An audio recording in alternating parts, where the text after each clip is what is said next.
বাংলাদেশের কোটা সংস্কার আন্দোলন নিয়ে ইউরোপীয় ইউনিয়নের নিরাপত্তা নীতি বিষয়ক প্রধান জোসেফ বোরেল আগে একটি বিবৃতি দিয়েছেন। ওই বিবৃতিতে জোসেফ বোরেল বলেছিলেন, দেখামাত্র গুলির নির্দেশ দেওয়া ও আইন বহির্ভূত হত্যাকাণ্ড নিয়ে ইইউ উদ্বিগ্ন। বাংলাদেশের সাবেক পররাষ্ট্রমন্ত্রী একেএম আব্দুল মোমেনের কাছে গত ২৭ জুলাই এ নিয়ে উদ্বেগ জানান তিনি।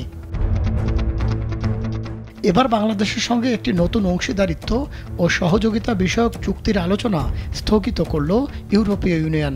সংস্থাটির একজন মুখপাত্র জানান, বাংলাদেশের সঙ্গে একটি নতুন অংশীদারিত্ব ও সহযোগিতা বিষয়ক চুক্তির আলোচনা স্থগিত করেছে ইইউ।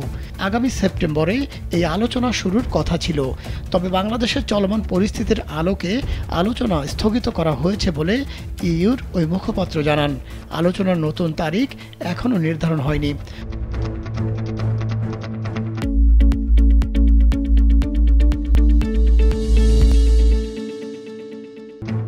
জোসেফ বোরেল আরও বলেছিলেন, চলমান কোটা সংকটের পরিস্থিতিতে বাংলাদেশ কর্তৃপক্ষ কী পদক্ষেপ নেয় সেদিকে তারা গভীর নজর রাখবেন।